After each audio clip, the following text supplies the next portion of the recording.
Muito bom, pessoal. Vamos então aqui dar início, ao nosso curso Dominando o Código de Normas do Estado do Mato Grosso, do Tribunal de Justiça do Estado do Mato Grosso. É você aí que vai submeter-se ao concurso de cartórios do Estado do Mato Grosso. Concurso que vem sendo muito esperado, né? Foi muito esperado. O último demorou um tempo para terminar. É como de praxe nos concursos de cartório. E, né, um concurso bem cobiçado diante das serventias que tem, né, algumas serventias muito boas, e eu tenho certeza que todos vocês aqui têm aí grande interesse nesse concurso. Alguns já estão aprovados em outros, tudo mais, mas a vida do concurseiro é essa, né? Sempre buscando garantir a sua participação no concurso, a sua aprovação, para quando for a hora poder escolher, né, aquilo que melhor lhe atende, aquilo que lhe é mais proveitoso, certo? Pessoal, eu queria dar aqui para vocês um panorama primeiro, então, a respeito desse código de normas, tá? Vejam só, nós estamos falando aqui, pessoal, de um provimento, obviamente, que é um ato administrativo normativo, mas nós sabemos a força que tem essa, esse ato normativo dentro do serviço extrajudicial. Vejam só, nós estamos falando aqui, né, é até uma talvez uma piadinha que rola, né, dentro dos bastidores do extrajudicial, que é a pirâmide de Kelsen. Dentro do extrajudicial, acima da Constituição, tem o Código de Normas, né? Então, na atuação, na prática, o Código de Normas ele é extremamente relevante.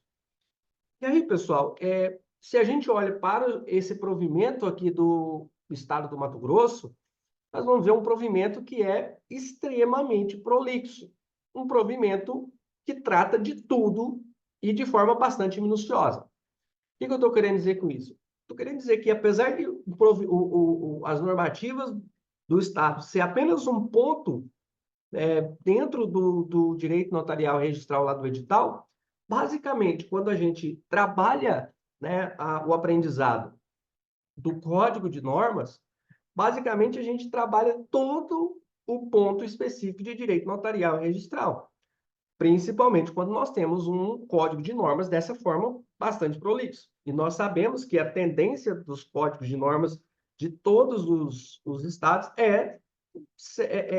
se materializar dessa forma, né?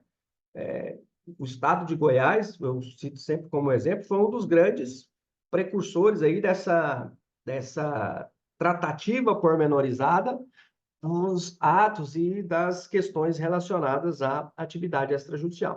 Então, o que eu quero que vocês entendam primeiro aqui é que dentro desse curso, apesar de que nós tratamos e o chamamos, né, assim denominamos de dominando o código de normas, é óbvio que dentro desse curso a gente vai passar por aprendizados que envolvem todo o direito notarial registral e, obviamente, interligando com outros ramos do direito também, especialmente direito administrativo, direito civil, direito imobiliário, especialmente falando, não só do direito civil, o direito constitucional, então, direito tributário. Então, obviamente que é um curso que não se atém especificamente, estritamente a texto do Código de Normas, apesar da gente ter que analisar de modo muito peculiar o texto do Código de Normas, uma vez que provas de primeira fase têm essa característica aí de ser prova que cobra muito o texto de lei, não é verdade? Bom, pessoal, então, compreendido esse primeiro ponto, né, que eu quero que vocês entendam, que nós vamos trabalhar de modo bastante pormenorizado essa questão relacionada às normas. Uma dificuldade que eu já acho que talvez vocês possam encontrar é que se trata de um código de normas extenso, né? É um código de normas com quase 600 páginas, um código de normas com quase quase 2.000 artigos, né? Salvo engano, são 1.700, deixa eu confirmar aqui, 1.740. 1.700, mais de 1.750, 1.755 artigos especificamente falando. Então, o que quer dizer aqui? A dificuldade que talvez a gente possa encontrar, que foi uma dificuldade que eu tive ao preparar, ao esboçar esse curso e preparar as nossas aulas, foi da ausência de um índice, né? A ausência de um sumário.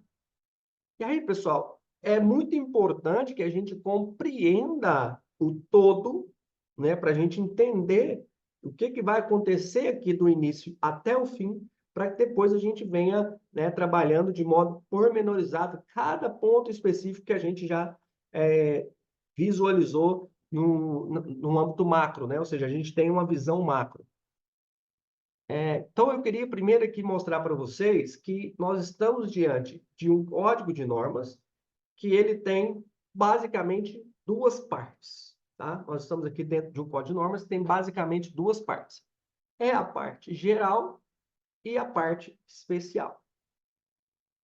Dentro da parte geral, eu acho que eu vou colocar isso para vocês aqui em uma tela, na lousa, para facilitar, né? Criarmos aqui a didática também da memória visual, tá?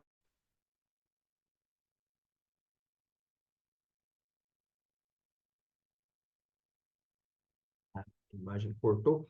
Então, eu vou dividir aqui em duas colunas. Deixa eu compartilhar aqui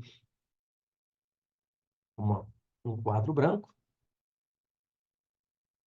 Eu acredito que vai ser.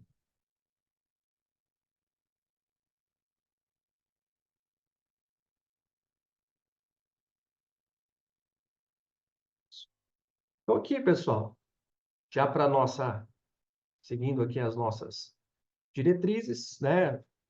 Vou colocar aqui para vocês da seguinte forma. Eu vou ter aqui, né, Código de Normas do Foro Extrajudicial, Tribunal de Justiça do Mato Grosso. Então, eu vou ter aqui parte geral. Opa, um pouquinho torto isso aqui. Parte geral e parte especial, né?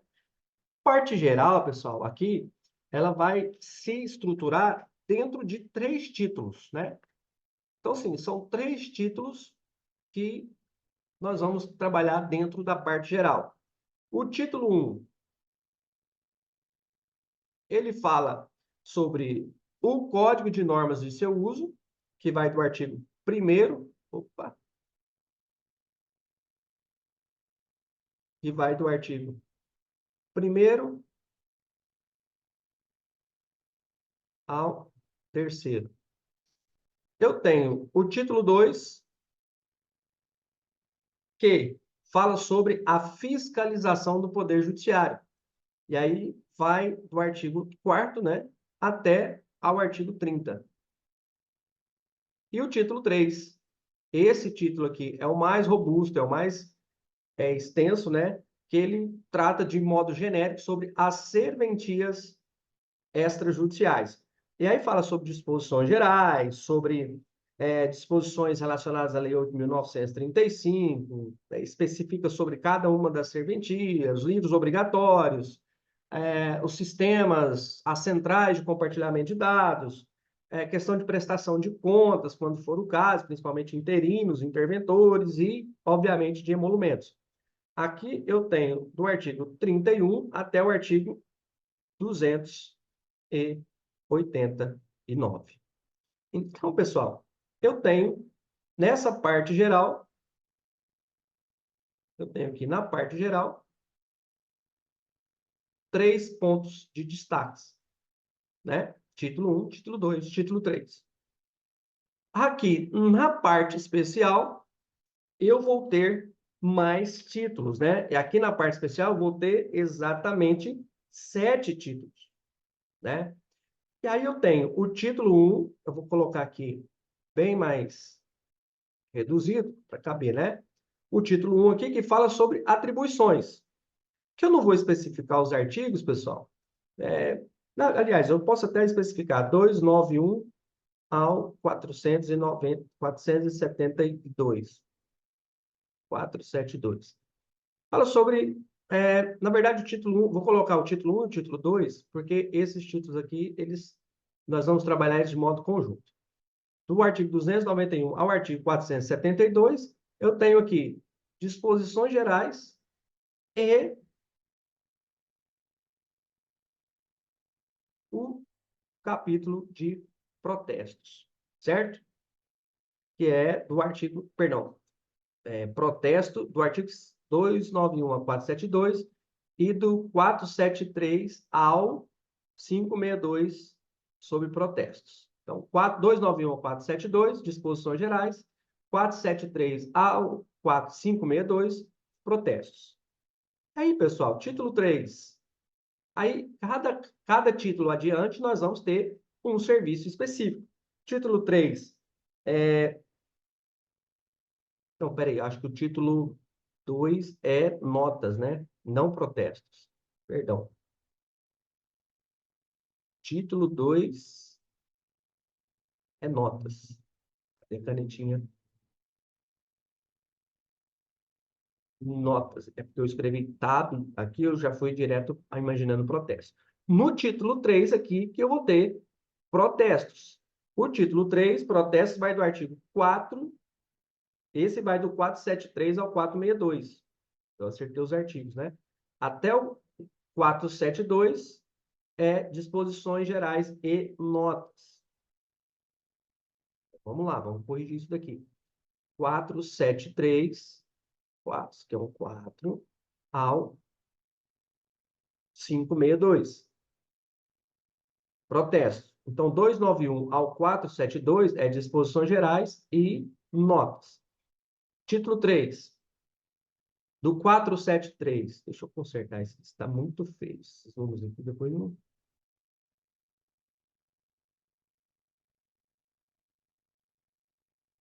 Do 4, agora sim, 73 ao 562, eu tenho protestos.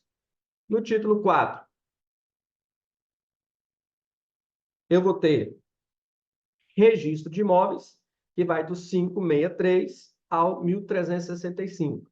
E aqui vocês já podem perceber que é a parte mais extensa do Código de Normas. Registro de imóveis. Título 5 vai do 1366 ao 1628, que fala sobre RCPN. Título 6. Título 6 fala de RCPJ, vai do 1629 ao 1677. RCPJ. E, por fim, o título 7 fala de RTD, que vai do 1678 ao 1755. Registro de títulos e documentos. Beleza? Então, pessoal, veja, aqui nós já temos um mapeamento, né, desse código de normas que, quando você vai fazer a sua preparação para os estudos, é importante você já ter essa visualização macro, exatamente para que você compreenda que você tem esse caminho a ser percorrido e que esse caminho tem essas etapas, né? Vou colocar aqui título 1, título 2, título 3, título 4, título 5, título 6, título 7. Beleza? Eu vou depois de salvar essa imagem. Na verdade, isso aqui depois eu acho que fica melhor se der uma digitada, né? Mas eu salvo a imagem e a digitação e a escrita aí fica por conta de vocês para otimizar os estudos de vocês. Tá certo, pessoal? Olha só, eu compreendi já a prolixidade que há nesse código de normas, né? E veja, as normas, de modo geral, do Estado do Mato Grosso, ainda não se resume só a esse código de normas, né? Tem algumas outras peculiaridades ainda, tem algumas outras normativas que a gente precisa trabalhar, mas tudo de forma interligada.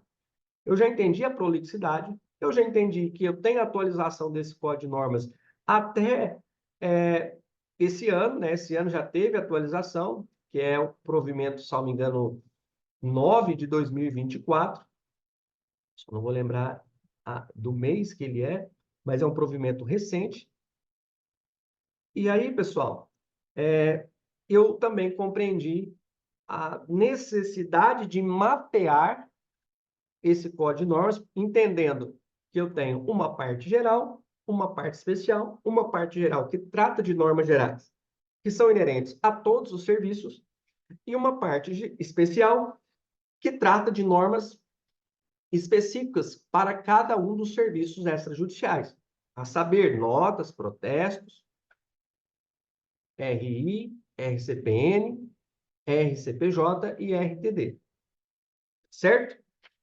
Bom, então, entendida e compreendida essas questões, entendidas e compreendidas essas questões, vamos então passar aqui a análise desse bendito código de normas, desse bendito provimento. E aqui é interessante vocês entenderem que, assim, o provimento mesmo, o provimento 42, ele tem ali 5 parágrafos, 5 artigos, né? Que é o provimento que estabelece a norma e as normas específicas mesmo é um anexo, né? É um anexo único. Então, isso aqui talvez seja irrelevante para aqueles que já têm o costume de estudar código de normas, mas eu sempre gosto de falar, fazer essa observação, porque às vezes nós podemos ter aqui alguém que não tem costume de fazer um estudo tão aprofundado e tão dedicado a uma normativa administrativa, que é um provimento administrativo. Tá bom, pessoal? Então, o provimento tem 5 artigos e não pulem esses artigos, tá? Não vá direto para o anexo 1, não.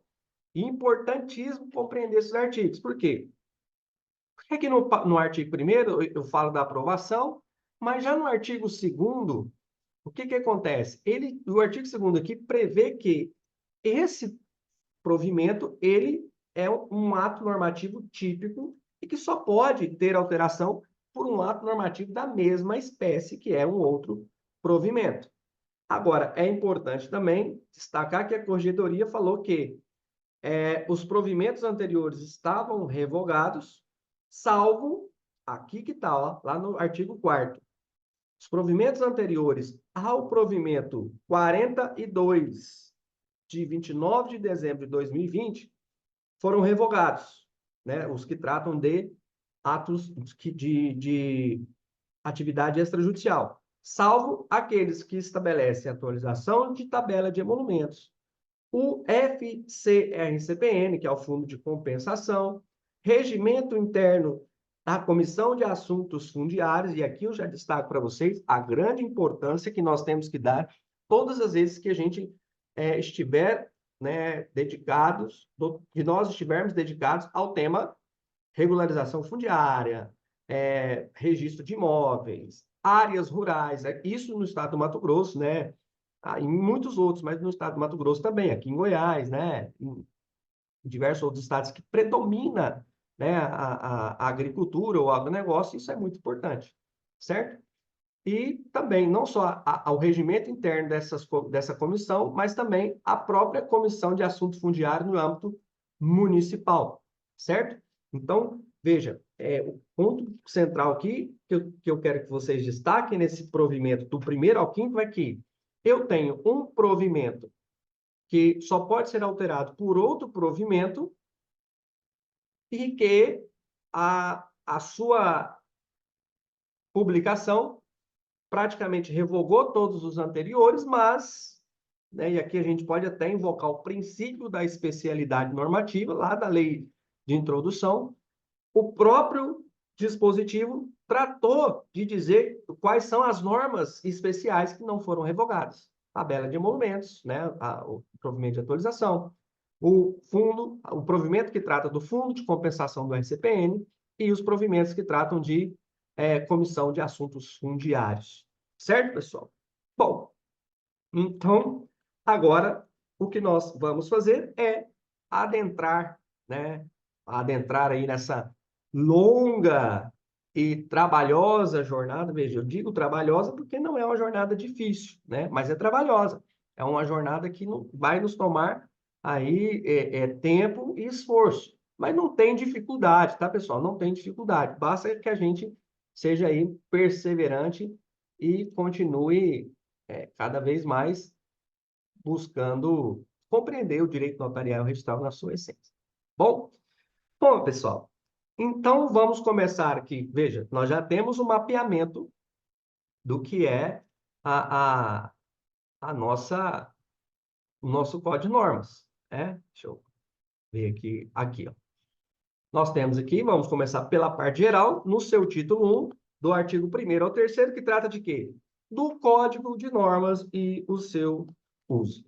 Tá? Então, o que ele está querendo te dizer aqui? Ele está querendo te dizer, olha, antes de você começar a estudar o Código de Normas, primeiro você tem que entender como que você vai prosseguir nos estudos desse Código de Normas.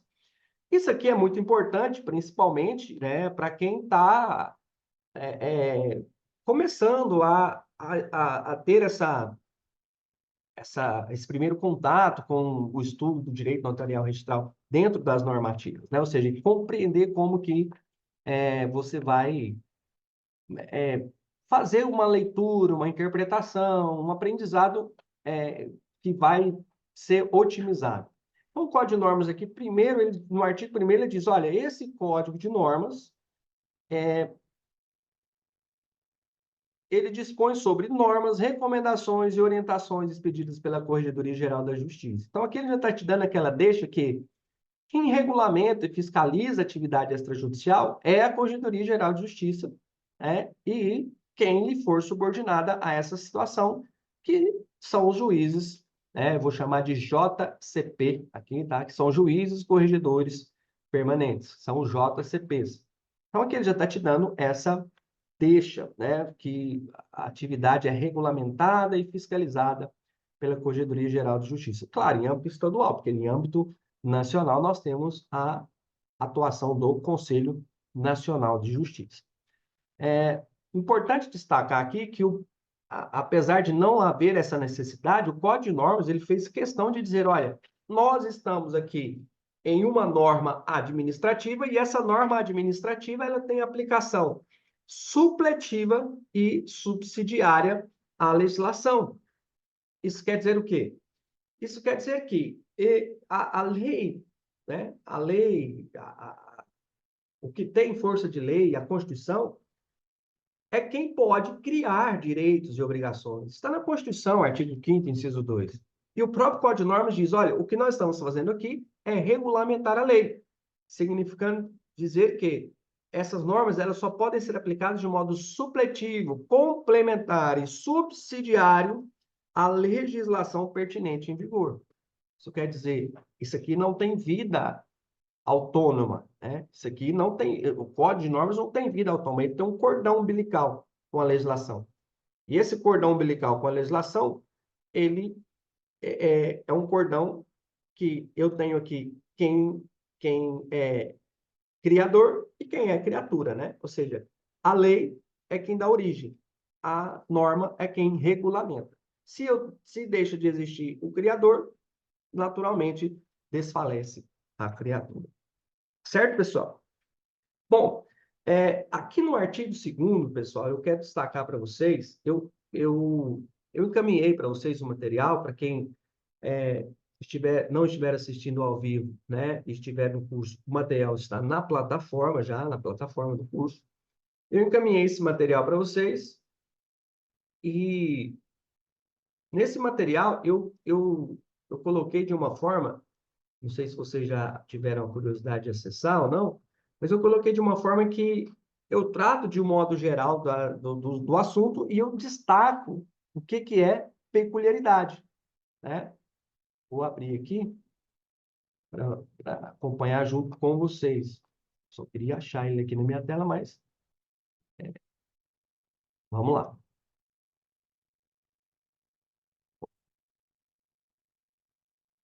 Então, quando eu coloco aí essas peculiaridades, o que eu quero dizer, olha, até aqui nós estamos falando de direito notarial registral, de regulamento que se aplica basicamente em todos os estados, mas aqui eu tenho uma peculiaridade que é específica do estado do Mato Grosso, né?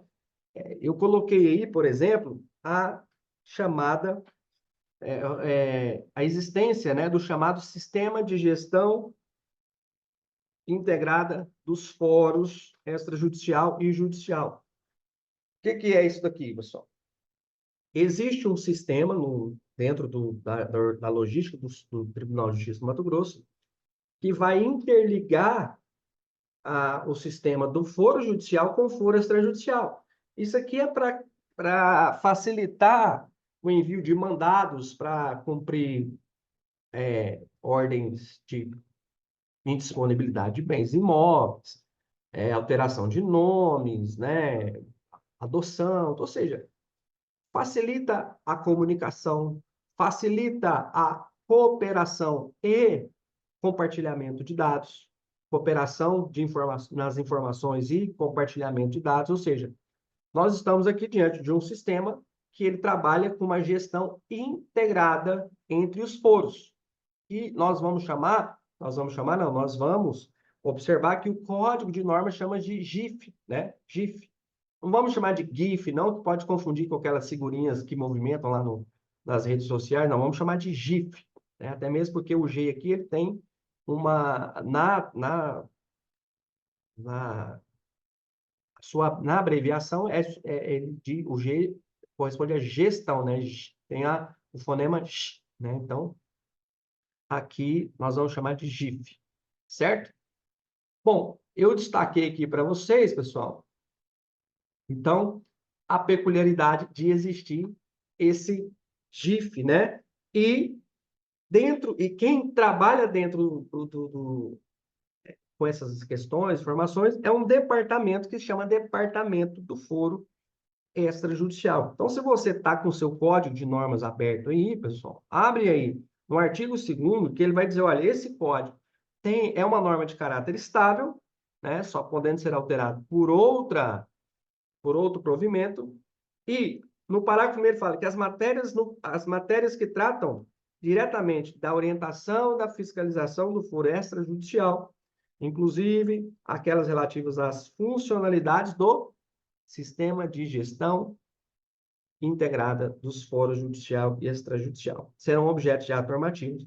E aí, no parágrafo 2º, eu tenho a competência do chamado Departamento do Foro Extrajudicial da Corregedoria Geral de Justiça.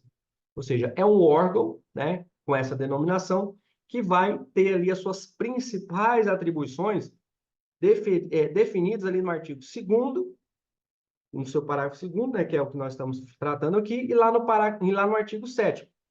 Então, aqui, no artigo 2º, artigo 2º, parágrafo 2º, eu tenho aqui as atribuições principais, vamos dizer assim, desse DFE, que é o Departamento do Foro Extrajudicial, que resume basicamente em consolidar as alterações do Código de Normas, ou seja, consolidar para não ficar tudo solto em provimentos aleatórios, e depois fazer a disponibilização desses arquivos, né, tanto consolidado quanto o anterior, de modo para que as pessoas consigam, todos que entenderem necessário, consigam verificar o que era, o que é, né, e como que foi feita essa alteração, a que tempo, isso para que a gente também possa ter compreensão daquela questão relacionada à lei no tempo, né? Lei no tempo. Não a lei aqui no sentido amplo, né? A lei no sentido amplo que engloba a normativa. E lá no artigo 7º também, pessoal, aí eu já chamo vocês lá para o artigo 7º, eu vou ter também a definição de que o Departamento do Foro Extrajudicial é um setor da Corregedoria Geral da Justiça que tem como função, né, ou seja, é responsável pelo acompanhamento e controle do fiel cumprimento da legislação, dos atos, das decisões e das deliberações das matérias relativas ao foro extrajudicial, bem como, ou seja, eu tenho aqui uma função que é dar fiel cumprimento e acompanhar o controle do fiel cumprimento da lei e executar, né, acompanhar a execução dos demais serviços de apoio necessários à orientação e fiscalização dos serviços de notas e registros no estado do Mato Grosso. Então, esse departamento do foro extrajudicial, pessoal, ele é como se fosse um departamento de, olha, dentro da corregedoria nós temos aqui um braço forte para, é, para que apoiemos, né, para que apoiemos não só com informações, mas para que apoiemos de modo geral a atividade extrajudicial e também para que apoiemos a própria corregedoria nessa função primordial que é de normatizar e fiscalizar, certo? Então, veja só, aqui vocês têm que entender que em outros estados isso tem um nome diferente. Apesar de existir esse mesmo órgão, essa mesma estrutura, o nome é diferente. E aqui que eu quero que vocês entendam que é importante compreender a peculiaridade, né? O nome mais comum que eu já vi, que é o nome que tem aqui em Goiás e que tem em vários outros estados, que podemos dizer que se equipara a esse órgão chamado DFE, as assessorias correcionais, né? Órgão de assessoria correcional, ou que o órgão de assessoria correcional ele já é um órgão auxiliar ao juiz auxiliar da corregedoria, né? Então, eu vou dar um exemplo para que vocês compreendam. Muitos, inclusive, talvez entendam, porque essa estrutura é uma estrutura que não é só de Goiás, mas é uma estrutura que tem muitos outros estados, para vocês fazerem analogia aí na cabeça de vocês. Aqui em Goiás, por exemplo, eu tenho o Corregedor-Geral da Justiça. O Corregedor-Geral da Justiça ele tem um juiz auxiliar para o judicial, ele tem um juiz auxiliar para a área administrativa, ele tem um juiz auxiliar para o extrajudicial. E o juiz auxiliar do Corregedor-Geral, ou seja, que é o juiz auxiliar da corregedoria, do corregedor-geral no extrajudicial, ele tem assessores correcionais. Então, eu diria que esse órgão, que aqui em Goiás e em outros estados é composto pelo juiz auxiliar da corregedoria e os assessores correcionais, ele se equipararia, né? Ele se equivale a esse chamado DFE, certo? Que é o órgão chamado de Departamento do Foro Extrajudicial da Corregedoria Geral da Justiça do Estado do Mato Grosso, certo? Então, muita atenção e muito destaque, né, para esses pontos, porque geralmente o que o examinador tem para pegar, né, principalmente vocês que se preparam muito bem, é nesse ponto. Aqui faz a diferença aquele que estuda de modo geral, aqui você estuda de modo específico, ou seja, aqui você vai sair na frente. E o importante, interessante, pessoal, é que assim, eu gosto de fazer um curso de código de normas, né? Eu prefiro do que falar direito notarial registral, porque é um curso que trabalha o direito notarial registral como um todo, mas também é um curso que vai te valer para a primeira fase, né? Que é importante para você fazer a prova, e claro, é essencial, ainda mais agora com o peso que tem a segunda fase, né? Basicamente o que define a lista, vamos dizer assim, o que vai te colocar no lado A ou no lado B do concurso é a segunda fase, que tem um peso maior, onde você vai ter nota maior, né? E, com a nota maior, você consegue as melhores colocações. Tinha a fase de títulos que tinha um peso grande, agora não tem mais tanto peso assim. Então, agora o que vai separar o lado A e o lado B mesmo nos concursos vai ser a segunda fase. Bom, então, o interessante, né? O grande X da questão aqui nesse curso é que ele vai te servir tanto para a primeira quanto para a segunda fase, né? Porque na segunda fase, quando você for fundamentar, não basta só fundamentar com base na lei federal, você tem que fundamentar, né, com base no Código de Normas. É óbvio, ainda mais um Código de Normas que trata de tudo. Claro que você vai ter que falar da lei federal e Código de Normas, né? Quem está fazendo prova aí nos últimos tempos sabe que as bancas têm sido exatamente assim no momento de cobrar dos candidatos. Certo, pessoal? Então, o primeiro ponto é vocês compreenderem que existe esse órgão chamado DFE, certo? Departamento do Foro Extrajudicial. Ainda dentro desse primeiro título aqui, sobre a questão do código e do seu uso, Eu tenho uma peculiaridade aqui que está lá no artigo 3º, pessoal, principalmente no inciso 1. E no artigo 3º fala o seguinte, ó, a contagem de prazos. E aqui eu quero que vocês tenham bastante atenção, porque, veja, esse código de normas ele é anterior às alterações da Lei 14.382. Mas o próprio Código de Normas falou, olha, a interpretação tem que ser sistemática. Isso aqui se aplica de forma supletiva e subsidiária.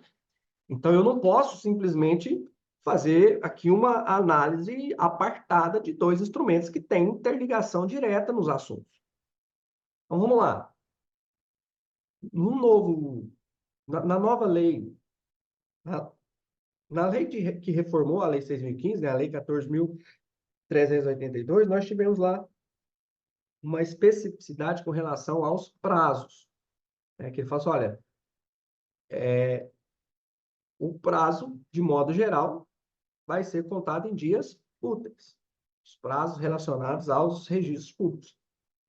Salvo quando for expressamente previsto de modo contrário, ou então quando se tratar de meses e anos, né? Que aí, mês e ano, você não conta em dias, você conta em mês e conta em ano. Aí não existe mês útil e mês não útil, né? Então, assim, é dia útil, dia não útil. Dia útil e dia inútil. Né? Para concurseiro não existe dia inútil, né? Vamos assim dizer, todo dia é útil. Mas o que eu quero que vocês chamar a atenção de vocês é que é o seguinte, o artigo 3º ele faz duas distinções. Primeiro, ele diz que correm dias úteis o prazo quando tramitarem no âmbito das serventias extrajudiciais nos termos do artigo 132 do Código Civil, ou seja, excluindo o dia do início e incluindo o dia do final. E em dias úteis, quando tramitarem no âmbito da corregedoria e nas diretorias do foro. Aí, pessoal, o que eu quero que vocês entendam é o seguinte, é que esse artigo 3º, no inciso 1, ele é uma cláusula geral, praticamente, porque ele fala, ó, tramitem em dias corridos quando tramitarem no âmbito das serventias extrajudiciais. O que ele está querendo dizer aqui? Ele quis dizer que, olha, no âmbito das serventias, tramitem dias corridos, e se for na corregedoria, tramitem dias úteis. Só que agora, como que a gente vai interpretar esse inciso 1? Porque ele não foi revogado como um todo, porque ele estabelece uma regulamentação da forma de contagem, né? Incluindo o dia do início, excluindo o dia do final, que é a regra do artigo 132. Então, ele vai dizer, em dias corridos, naquelas situações que forem dias corridos. Por quê? Especificamente, eu tenho uma lei que tem hierarquia maior a essa norma, que diz que, como regra, os dias são contados em dias úteis. O prazo é contado em dias úteis. Então, esse inciso 1, eu só vou aplicar ele quando eu tiver uma previsão expressa de que o prazo é corrido em dias úteis, e não aplicar ele de modo geral para todos os prazos, certo? Bem, esse ponto aqui, né, é basicamente o mais importante. Esses pontos aqui são os pontos mais importantes relacionados a, a esse primeiro título. A esse primeiro título. É um título pequeno, com 3 artigos, e agora a gente passa ao segundo título, né, que é o título que trata da fiscalização exercida pelo Poder Judiciário. Pessoal, aqui não tem muito segredo também, né? Não tem muito segredo. Por quê? É só a gente imaginar o seguinte, olha, o serviço notarial registral, nós podemos lembrar lá das lições primárias, direito administrativo, serviços públicos, né? Eu tenho, o serviço tem uma titularidade definida e o exercício, ele pode ou não ser delegado. Então, vamos lá. Lá quando a gente estuda direito administrativo, aqui já mostrando para vocês que não tem como fazer um estudo fechado, tem que fazer um estudo linkado com as outras disciplinas. Então, quando a gente estuda serviço público e atividade notarial registral por excelência, é um serviço público, a gente tem que entender, olha, o serviço público, vamos dizer assim, ele é composto por 2 elementos. Vamos colocar isso aqui na lousa para ficar aqui.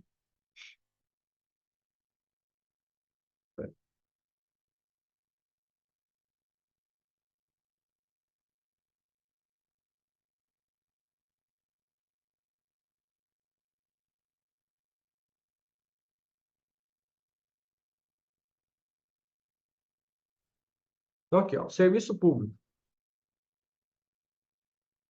Vocês estão vendo aí a lousa? Tá tudo certo? Sim ou não? Tá em Tudo branco, certo, vai né? começar ainda a aparecer. Já. Então, serviço público aqui, ó. No serviço público, eu posso. Deixa eu só desabilitar aqui quem pode mexer.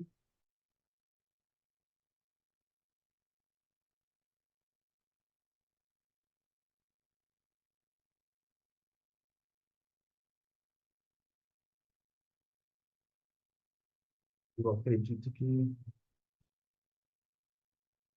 mudou essa configuração aqui. Bom, não tem problema. Aqui, ó, serviço público. O serviço público ele é composto por dois elementos substanciais. Eu tenho serviço público, eu tenho a titularidade e o exercício, né? A titularidade do serviço público é indelegável. Por quê? Porque ela é definida na lei ou na Constituição. Já o exercício, ele pode ser delegado, mas nem sempre, né?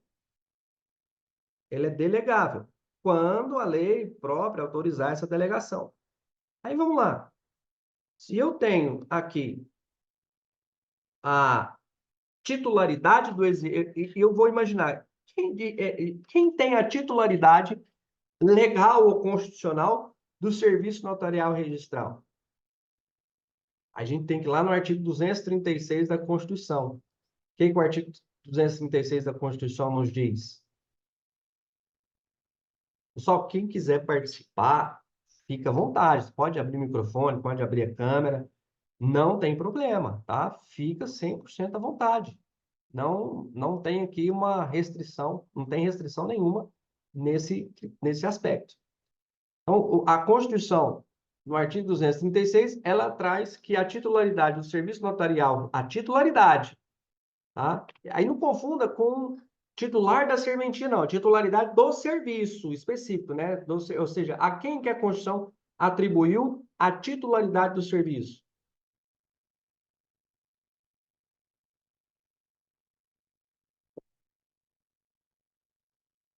E aqui nós temos que fazer uma interpretação, o Thales colocou ali no chat, o 236, que diz: os serviços notariais de registro são exercidos em caráter privado. Significa dizer o quê? A titularidade é exercida em caráter privado? Não.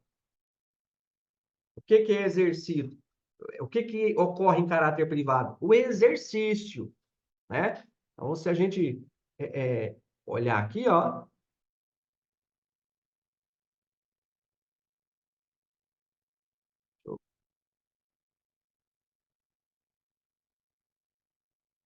vou ver se eu compartilho aqui.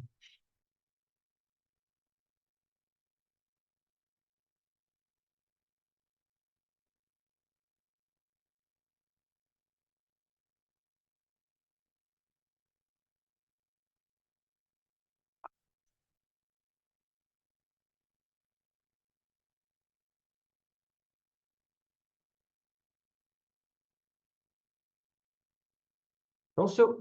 Deixa eu ver se tem como voltar naquela. Não sei. Então, se eu tenho aqui, ó, serviço público, se eu tenho aqui titularidade e exercício como elementos distintos, a Constituição, no artigo 16, disse que quem exerce é quem recebe a delegação. Então, a titularidade é de quem? Do Poder Judiciário. Ou seja, a titularidade é do Poder Judiciário. E o Poder Judiciário delega ao par, ele é obrigado, ele não pode exercer, ou seja, é uma previsão de titularidade com vedação de exercício. É claro que por ser um serviço público, não é coerente que seja de titularidade de um particular. Então, a Constituição foi muito precisa quando diz: olha, o serviço é de natureza pública, mas exercido em caráter particular. E a quem incumbe delegar? Ou seja, só pode delegar quem é o próprio titular. Quem delega? Poder Judiciário. Então, a titularidade do serviço público é do judiciário. O judiciário delega. E por que que eu fiz toda essa constatação? Para que vocês consigam raciocinar a ideia e não simplesmente decorar. Apesar de que tem hora que precisa decorar, tem coisa que tem que ser decorada e tem coisa que precisa ser repetida até ser decorada. Eu não sou contra, não sou, vamos dizer assim, não sou algo que abomina o decorar, não, porque o que faz a memória ficar boa é decorar. Mas primeiro, se você entender o raciocínio, por tudo, fica mais fácil decorar, entendeu? É isso que eu quero que vocês entendam. Então, veja, se a titularidade é do Poder Judiciário e ele delega ao particular, veja, quando esse particular, por algum motivo, sai dessa função, ou seja, ocorre a chamada extinção da delegação, seja por morte, por incapacidade civil, por renúncia, por remoção, por punição, enfim, qualquer que seja o motivo da extinção da delegação, quem que reassume o acervo, né? Porque o que pertence ao poder público, ao judiciário, num cartório? É o acervo, né? Assim, o que há de mais valioso num cartório, que você tem que cuidar com toda tem que ter todo o cuidado do mundo, é o acervo. Porque é exatamente o acervo que pertence ao judiciário. Tudo o resto é do titular, do particular. Mas o acervo não é seu. O acervo é do Poder Judiciário. Então, o que que vai e volta? Transmissão de quê? Quando você assume a serventia, transmissão de acervo. Quando você sai, transmissão de acervo. Ou seja, o judiciário retoma o acervo e repassa de novo. E é óbvio que, por ser o grande responsável, por ser o grande titular dessa atividade, quem tem o poder barra dever de que esses serviços sejam prestados e exercidos de modo eficaz é o próprio Poder Judiciário. Então, é uma questão de lógica. Se o serviço é de minha titularidade, quem que deve zelar para que o exercício que tem que ser exercido, né? O exercício tem que ser praticado de um modo particular. Mas eu tenho o dever, o poder, dever de quê? De fazer com que esse serviço seja prestado de modo eficiente. Então, quem tem o poder de fiscalizar? A quem incumbe a função fiscalizatória da atividade notarial registral? Ao próprio Poder Judiciário.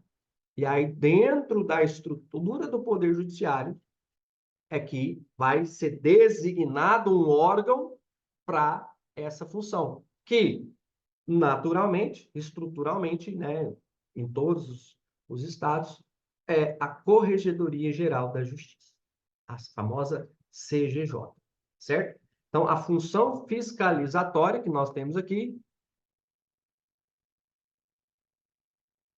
vou compartilhar aqui com vocês.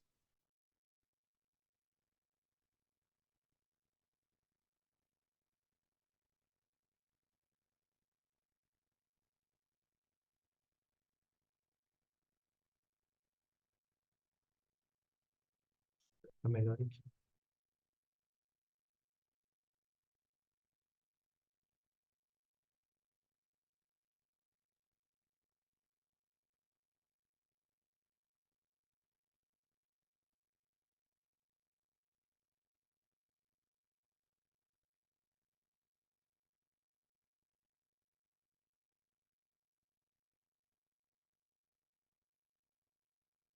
Veja, então, se eu tenho aqui serviço público, titularidade e exercício. Titularidade do Poder Judiciário. Exercício do delegatário. Tá? Então, assim, falar o termo titular de cartório, beleza. Titular do cartório, titular da serventia. Mas ele não é o titular do serviço. Ele é delegatário do serviço. Então, eu vou até mudar aqui essa imagem para melhorar aqui a questão visual, para vocês entenderem melhor. Fica melhor assim.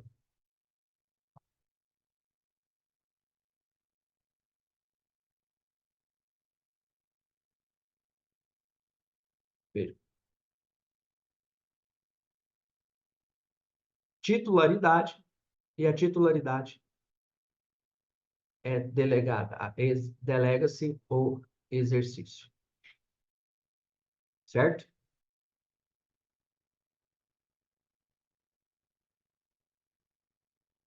Pois bem, titularidade do Poder Judiciário, exercício do delegatário. Mas, olhando para essa imagem aqui, quem que vai, né? A quem o delegatário está subordinado? Ou seja, a quem ele está subordinado? No sentido de fiscalização, no sentido de poder disciplinar, poder hierárquico e disciplinar. Mas o que eu quero que vocês entendam deixa eu até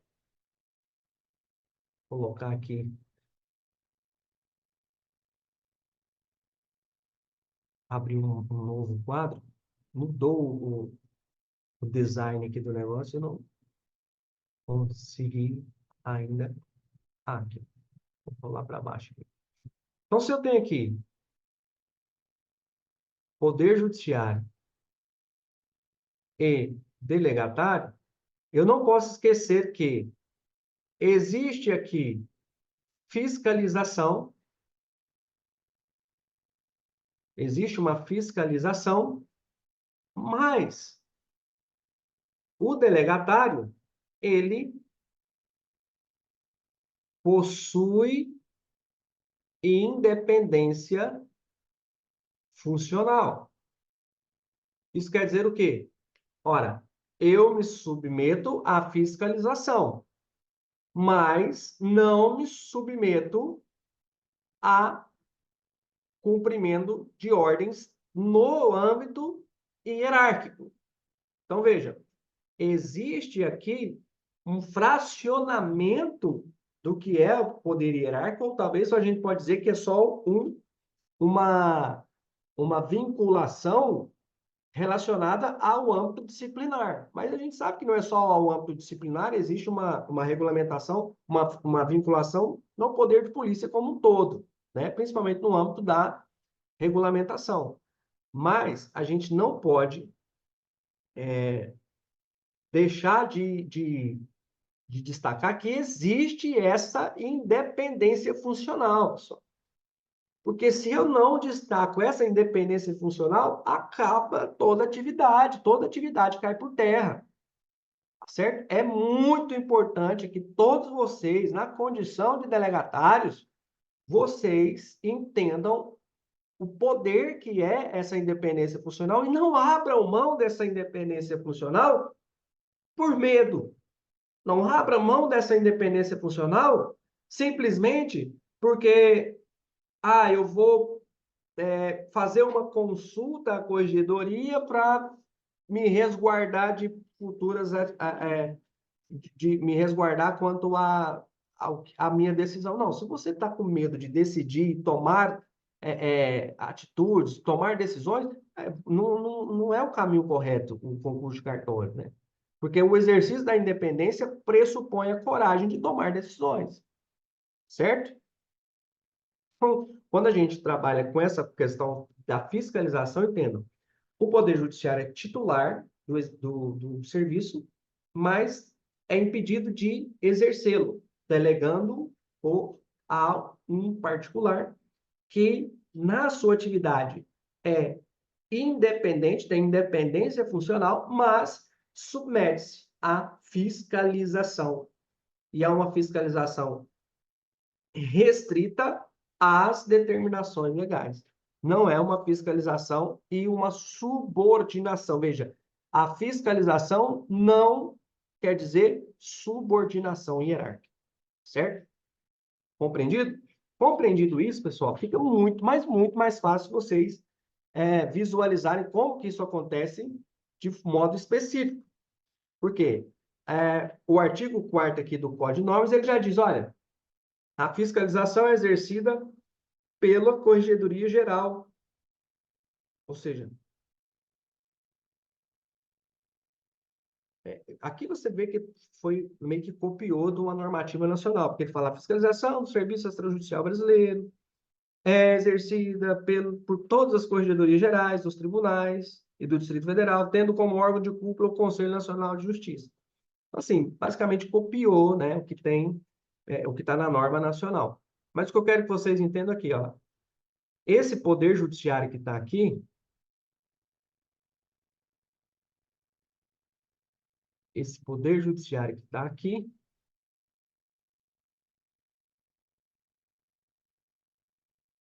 consigo abri-lo aqui.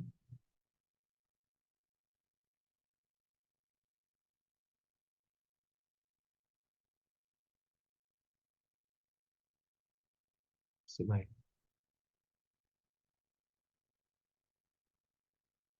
Esse poder judiciário,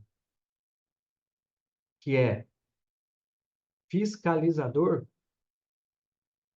ele tem toda uma estrutura, certo? Ele tem toda aqui uma estrutura. Tem presidência, corregedoria, juiz e tal, tal, tal. Esse judiciário, dentro de toda essa estrutura, tem quem exerce a função fiscalizatória, definida como sendo Corregedoria Geral da Justiça. Então, dentro da estrutura do Poder Judiciário, a Corregedoria Geral da Justiça é quem vai exercer a atividade fiscalizatória, certo? E, claro, essa Corregedoria Geral da Justiça, ela está vinculada, não de modo hierárquico, né, mas é, de modo cooperado. Significa dizer, olha, eu tenho no âmbito estadual a Corregedoria Geral de Justiça e no âmbito nacional o CNJ tem a própria Corregedoria Nacional de Justiça, vinculada ao CNJ, e o CNJ tem a sua Corregedoria, né, Nacional de Justiça. Certo? Pois bem, então vejam só. Sabendo disso, a gente vai compreender agora como que a Corregedoria do Estado do Mato Grosso vai exercer essa fiscalização. Beleza? Olha, dentro dessa estrutura da Corregedoria Nacional, Corregedoria Geral da Justiça, eu tenho aqui a Corregedoria Geral da Justiça, que atua como órgão de cúpula, tá? Vou compartilhar a tela. Deixa eu ver.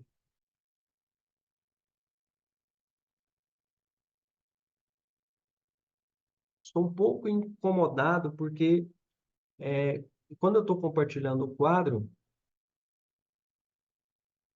eu não estou vendo a minha imagem, então acho que não está havendo um compartilhamento correto.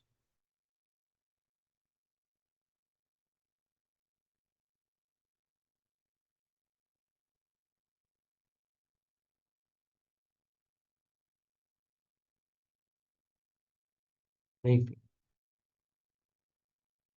não sei se eu consigo fazer isso aqui agora, mas talvez em uma outra oportunidade. Bom, então eu tenho aqui esse poder judiciário que exerce a função fiscalizatória pela Corregedoria Geral da Justiça, e a própria Corregedoria Geral da Justiça, ela tem uma estrutura, ou seja, ela é um órgão que também tem a sua própria estrutura. E aqui a gente tem que destacar como, vamos dizer assim, como pessoas mais próximas, como membros mais próximos nesse exercício da atividade da CGJ, de fiscalização, os chamados juízes corregedores permanentes. O que é o juiz corregedor permanente, pessoal? O juiz corregedor permanente, se você olhar no artigo 5º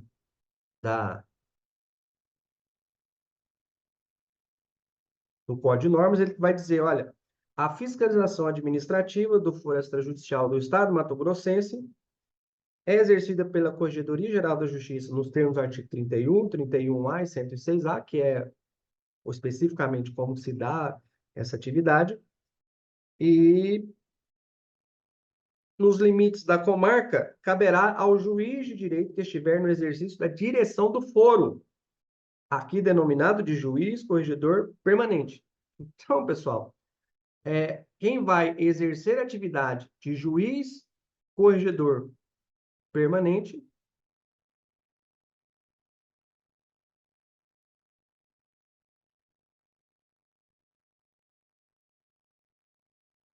é o próprio diretor do foro.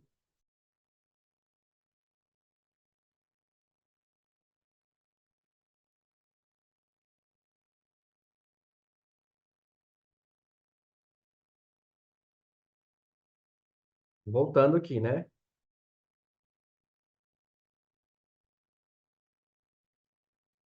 Poder Judiciário.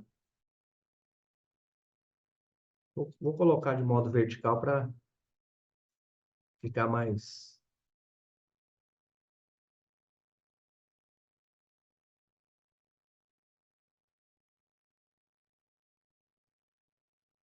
Poder Judiciário, que dentro da sua estrutura, né? Aqui eu posso ter vários órgãos, né? Presidência, vice-presidência, Conselho Superior da Magistratura, Câmara Civil e tal, dentro da área judicial, dentro da área administrativa. Então, Poder Judiciário, eu tenho aqui Corregedoria Geral da Justiça, a Corregedoria Geral da Justiça, né, tem, principalmente que de forma com ligação mais direta, o juiz corregedor permanente. Esse juiz corregedor permanente é o diretor do foro na comarca. Então, é o diretor do foro na comarca. O JCP, o famoso JCP. Tranquilo? Esse juiz corregedor permanente, pessoal, ele é basicamente quem vai exercer a atividade fiscalizatória de modo ordinário. Por quê? Porque é ele que vai fazer ali as correções ordinárias, né? Aquela correção que é feita de modo anual, ele que vai fazer as inspeções e tal, ele que vai julgar as reclamações de modo primário, indo para a Corregedoria Geral apenas os casos mais graves, ou, às vezes, até em casos mais graves, só em situação de interposição de recurso. Então, a atividade na prática da Corregedoria Geral da Justiça, ela é mais reservada às questões mais relevantes. As questões mais cotidianas, mais peculiares, ficam aí a cargo do juiz corregedor permanente. É o que está no parágrafo único, né, que fala que o juiz corregedor permanente da comarca exerce com primazia as funções administrativas que envolvam a sua jurisdição, quais sejam orientação, fiscalização, inspeção e correção constante das serventias extrajudiciais. Certo? Então, estamos falando de algo que é bem tranquilo, né? E aqui, pessoal, dentro dessa estrutura aqui, eu quero que vocês entendam onde está o DFE. Quer ver? Lembra que a gente falou dele um pouco mais, um pouco anteriormente, né? Alguns minutos atrás. E aqui nós voltamos ao artigo 7º, né? Nós fizemos um link com o artigo 7º e agora estamos nele de novo, dizendo, olha, o Departamento do Foro Extrajudicial é um setor da Corregedoria Geral da Justiça. Ou seja, o DFE, eu posso dizer que ele está aqui, né? Por que eu posso dizer que ele está aqui? Porque o DFE, ele vai auxiliar a Corregedoria Geral da Justiça, mas não exclusivamente a Corregedoria Geral, ou seja, o DFE, que é o departamento, ele também auxilia o juiz corregedor permanente. Porque, veja, acompanhamento e controle do fiel cumprimento da legislação, execução dos demais serviços de apoio necessários à orientação e fiscalização dos serviços. Incumbe ao DFE promover, constituir e manter o banco de dados integrados, que devem ser integrados conforme determina o Conselho Nacional de Justiça. Então, o que eu quero que vocês compreendam aqui, pessoal? E esse DFE, mais uma vez aqui, de modo muito peculiar, e vocês entendam que ele está vinculado à Corregedoria Geral de Justiça, por quê? Para que ele possa transitar aqui tranquilamente, né, sendo um órgão vinculado à corregedoria, mas à disposição do juiz corregedor permanente para auxiliá-lo. Então, veja, quem tem a titularidade da atividade fiscalizatória é a corregedoria e, paralelamente, o juiz corregedor permanente. E quem tem a função auxiliar, de modo geral, é o DFE, que está, vamos dizer assim, organizacionalmente falando, vinculado à corregedoria, mas à disposição do juiz corregedor permanente, porque o juiz corregedor permanente ele é uma forma de extensão do corregedor geral na circunscrição que envolve a sua comarca. Certo? Pessoal, até aqui, tranquilo? Alguma dúvida? Alguma colocação? Fique à vontade. Tudo sob controle? Sim ou não? Eu queria destacar aqui, pessoal. Sim, o Debisley falou que sim, a Maria Carolina também. Eu queria destacar aqui que no artigo 9º, eu tenho aqui a presença do que nós chamamos de sistema, do que o Código chamou de Sistema de Controle de Informações Administrativas. Veja, no artigo 9º fala que os procedimentos administrativos alusivos ao foro extrajudicial, veja, ele não é só procedimento administrativo de infração disciplinar, não, de procedimento administrativo de modo geral. Serão registrados e autuados no Sistema de Controle de Informações Administrativas. Controle de Informações Administrativas. Sistema de Controle de Informações Administrativas, ou seja, é o CIA. Mas não CIA com S de sistema, é CIA com C de controle. CIA. Controle de Informações Administrativas. Nesse sistema de controle, todos os processos e expedientes originários da corregedoria deverão ser protocolizados de modo virtual, observando a seguinte metodologia. Considere esse expediente, todo documento protocolizado com o objetivo de ser juntado a um processo.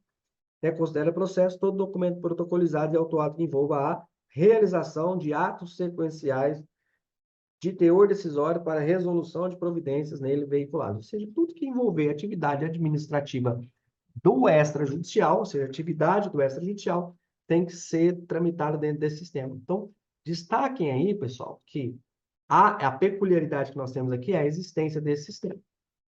Sistema de controle de informações administrativas, CIA. Sistema CIA. Certo? Então, tem o sistema CIA, controle de informações administrativas. Protocolo de expedientes e processos no âmbito administrativo a respeito da atividade extrajudicial. Beleza?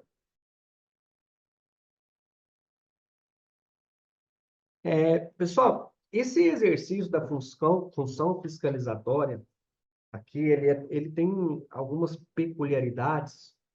Vamos dizer assim, para compreender, ele não segue 100% à risca o básico, né? Vamos dizer assim, o regular do direito administrativo. A gente tem que fazer algumas integrações. Porque, veja só, se eu observo a função fiscalizatória dentro do exercício do poder de polícia, eu tenho que o exercício do poder de polícia, eu divido ele em 3 etapas, né? Orientar, normatizar, fiscalizar e punir. Porém, o poder de polícia, nesse caso aqui, seria tão somente para orientar e normatizar e fiscalizar.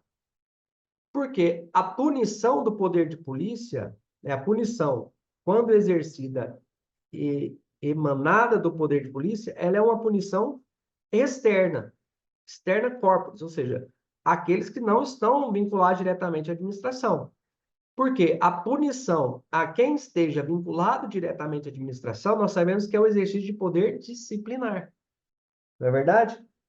Então, no âmbito da atividade de orientar e normatizar e de fiscalizar, eu posso associar essa situação ao poder de polícia. Mas e por que eu trago o poder de polícia? Porque também fica difícil associar isso ao poder hierárquico, uma vez que não existe essa subordinação, né? Há uma hierarquia, mas não é uma hierarquia plena. É uma hierarquia só relacionada a normatizar e fiscalizar. Então, não é hierarquia por excelência. Então, a forma mais adequada da gente fazer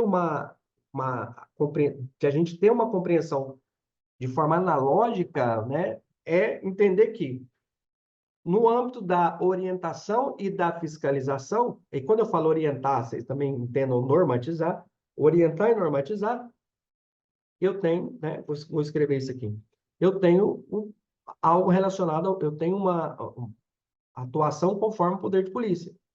Já no aspecto punição, eu estou falando de poder disciplinar, porque o poder disciplinar é o que pode gerar a sanção no âmbito interno, né? No âmbito interno.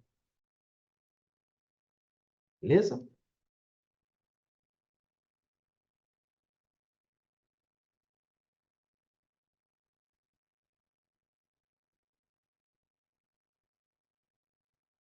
Veja, só para que fique bem visualizado. Eu tenho aqui, ó, é, função da corregedoria, vou colocar aqui, função fiscalizatória do Poder Judiciário, que é o título do capítulo, né? Que é a denominação do capítulo. Função exercida, da fiscalização exercida pelo Poder Judiciário. Então, é a função fiscalizatória. Essa função fiscalizatória, vou até destacar aqui com asterisco, que é a fiscalizatória em sentido amplo. Função fiscalizatória, quem exerce? Poder Judiciário. O Poder Judiciário, no exercício dessa função, ele orienta e normatiza, ele fiscaliza, estrito sensu, né? Que é fiscaliza, vou ter aqui, ó, função fiscalizatória, sentido amplo, fiscaliza aqui em sentido restrito, certo? Então, Poder Judiciário, aí, tá. Aí que eu vou apagar isso aqui.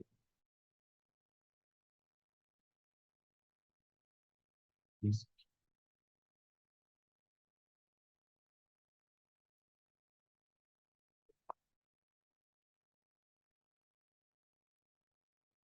Bom, vai ficar assim mesmo. Poder Judiciário fiscaliza em sentido restrito. E orienta, normatiza, fiscaliza, mas também pune, né? Ou seja, orientar, normatizar, fiscalizar e punir. Aí veja, nesses dois pontos aqui, pessoal, orientação, normatizar, orientar e normatizar, né? Falta uns 10. Orientar, normatizar. Nesses dois pontos aqui, o que que eu tenho? Eu tenho poder de polícia. Eu associo, né, ao poder de polícia. Já no punir, eu não posso associar a punição do poder de polícia. Porque a punição do poder de polícia, repito, ela é para pessoas que não integram a administração, né? Então, a punição aqui, ela é disciplinar. Então, a punição disciplinar aqui, ela é oriunda do poder, perdão,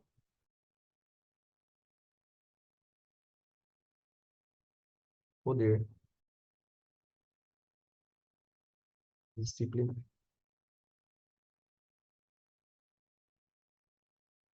Beleza? Então, sabendo disso, eu já vou aqui a ideia de que eu já vou ter a ideia de que o código de normas ele vai trazer que a função orientativa ou normativa, que é prevista lá no artigo 12, artigo 13, basicamente. No artigo 10 já, basicamente, temos, né? Dizer aqui. Tá, função orientativa, a partir do artigo 11.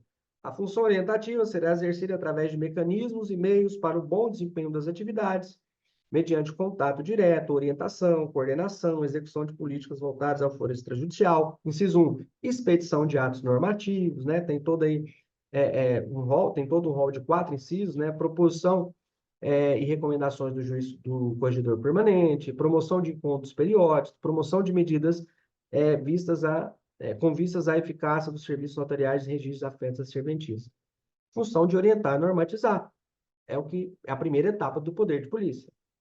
Depois que eu orientei e normatizei, eu vou ver se está sendo cumprida todas essas normas. E aí a função fiscalizatória, a partir do artigo 14, fala, olha, através, essencialmente, das correições, né? Tem estabelecido aqui no artigo 15 que compete ao corregedor-geral, sem prejuízo das atribuições estabelecidas, demais, receber reclamação e denúncia, determinar o processamento, declinar ao juiz corregedor a competência, né, para analisar as reclamações, enfim. Aqui ele trata do que é mais inerente de modo geral, a função fiscalizatória, e, obviamente, a gente tem que entender que o corregedor geral, a corregedoria geral é órgão de cúpula que dali deriva, né, assessoria, departamento floresta judicial, juiz corregedor permanente, etc. Certo? Tanto que o parágrafo 2º aí do artigo 15 fala, caberá ao juiz corregedor permanente da comarca adotar medidas necessárias para apuração de irregularidades, aplicação de sanções disciplinares, né? Então, quando ele fala que em sequência da fiscalização como punição, aí eu já saio do poder de polícia e entro para o exercício de um poder disciplinar. Então, aqui fala em processo administrativo disciplinar ou sindicância, apuração, condutas previstas como infrações disciplinares, sanções previstas às infrações disciplinares e tudo mais que a gente pode compreender. E aí, pessoal, dentro dessa função fiscalizatória, porque, veja, a função fiscalizatória está na seção 2 e logo depois eu tenho a função correcional na seção 3, que é a função de fazer a correção, que é a fiscalização na prática, a materialização da fiscalização, né? Será exercida, em alguns casos, pelo corregedor-geral, chefiada pelo corregedor-geral, e, nos casos ordinários, será feita pelo corregedor permanente, o juiz corregedor permanente. Tá bom, pessoal?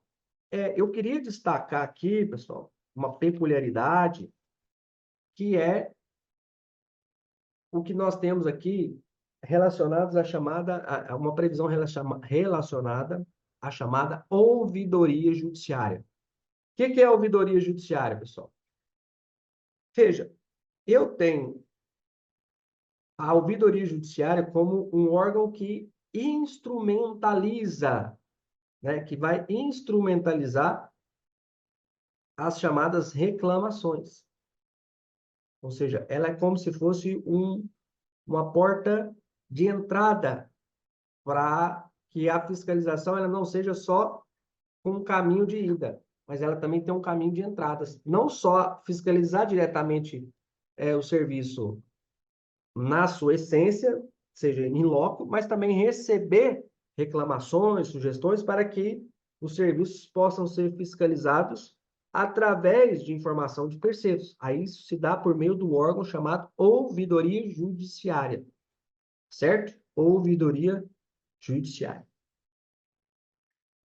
A peculiaridade que eu quero que vocês compreendam aqui, pessoal, primeiro, quanto ao exercício do poder disciplinar, eu preciso destacar aqui a função do interino, né? Interino, pessoal, não se submete de modo regular ao processo disciplinar. Porém, no Tribunal de Justiça do Mato Grosso, o que acontece? Existe uma previsão que eu entendo como correta, mas que é praticamente o que não existe quase em nenhum outro estado, que é a garantia de pelo menos um contraditório mínimo. Porque, veja, a designação e a revogação dessa designação do interino, ela é ato administrativo ad nutum, ou seja, não precisa de motivação, não precisa de apresentar ali qualquer elemento, desde que o juiz entenda, né, a autoridade competente, eu não vou dizer o juiz, mas a autoridade competente, para tanto, entenda que houve quebra de confiança. Então, um elemento essencial é quebra de confiança, e quebra de confiança é elemento eminentemente subjetivo, então, nós não temos vamos dizer assim, uma uniformidade quanto a isso. Mas o Tribunal de Justiça do Mato Grosso, ele garantiu que a destituição do interino, claro, pode ocorrer, mas a decisão tem que ter fundamento. Isso significa dizer que não é ele não está falando aqui da decisão como uma decisão judicial, né? Não está falando da decisão como uma decisão administrativa em um processo administrativo, porque a destituição do interino, ela não tem que garantir direitos, porque não há efetivamente o direito à interinidade. Ninguém tem direito à interinidade, né? A interinidade é algo absolutamente precário, é um elemento precário dentro das regras do direito administrativo. Então, não havendo direito, eu não tenho que garantir contraditório com relação a esses direitos. Esse é o raciocínio básico. Mas o Tribunal de Justiça do Mato Grosso, de modo a inovar na garantia, diz que o juiz tem que fundamentar. Mas ele não tem que fundamentar em algo que o interino fez, né? Até mesmo porque a fundamentação que tem lá é que houve quebra de confiança. E, em razão dessa quebra de confiança, a destituição é necessária à garantia do interesse público. Pronto, está fundamentado. Por quê? Como eu disse, quebra de confiança é estritamente subjetivo. Então, assim, é claro, não vou entrar mais em pormenores, porque não vamos falar aqui de questões práticas nesse aspecto, porque não é o que vem ao caso, mas o que vocês têm que entender é o seguinte: aqui essa peculiaridade pode pegar muita gente no contrapé na hora da prova, por quê? Porque, como regra, a gente pensa o quê? Para revogar a interinidade não precisa de fundamento, não precisa de nada. É decisão livre do juiz. Aqui não, aqui tem que ter fundamentação, e a fundamentação tem que estar ligada à quebra de confiança e à garantia e preservação do interesse público. Tá certo? E aí, durante todo o procedimento disciplinar, seja o procedimento disciplinar do delegatário, seja vamos dizer assim, esse procedimento sumário do interino, quem vai fazer o acompanhamento da regularidade